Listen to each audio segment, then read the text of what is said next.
Hello and welcome to the starter feeding. I have two starters here.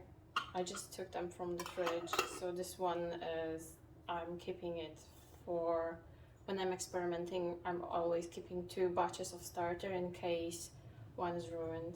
So this one is just an example that I keep two of those. The main one I put in this jar, and when I feed it in this jar. After using it, I'm just putting the leftover in the fridge so that I don't have to do anything special with it. So this has been just cleaned. I just put the actual starter in here, and I'm putting this on the scale. I'm always feeding the starter in the proportions of 1 for the starter, 5 for the flour, and 5 for the water. So I just put it on the scale. I hope this is visible. I put it on the scale. I have wholemeal rye flour here, so I'm just going to use it. I have quite a lot of that because I use a lot of that for the bread, but I'm not religious about that. I'm just putting whatever flour I have. I once bought some flour, like some 5 kilograms of flour that was an accident, and I was just using it for the last year.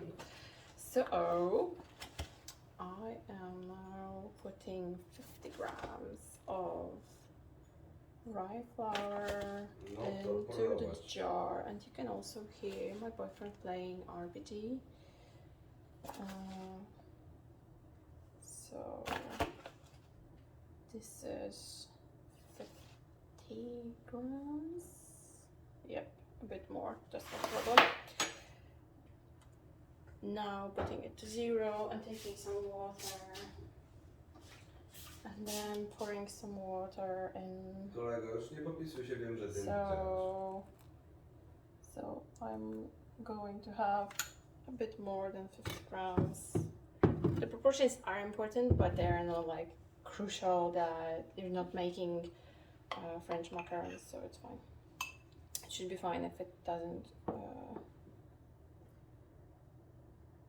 do exactly as you want. So I want to have 10 grams of starter here. It is around 10, so I'm just now going to mix it. The starter, depending on what flour you use, it's going to have different structure. So this one is quite clay, but if you use a different flour, it might as well be very runny. It's fine. Basically at this stage, if you don't do weird proportions, it should be fine. So I'm just going to clean that up. And now what I'm going to do, I'm going to put the lid on the jar, and I'm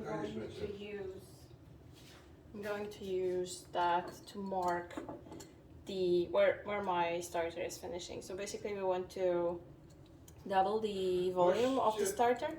So I will see by that, like where is the starter.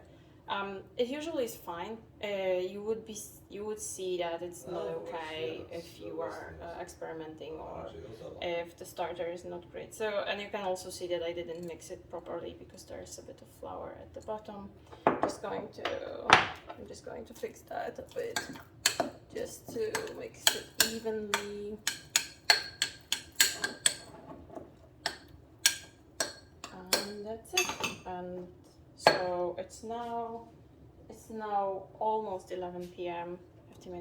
15 minutes to 11 p.m. I'm just going to leave this on the worktop for the night, and that's everything that we have to do for now.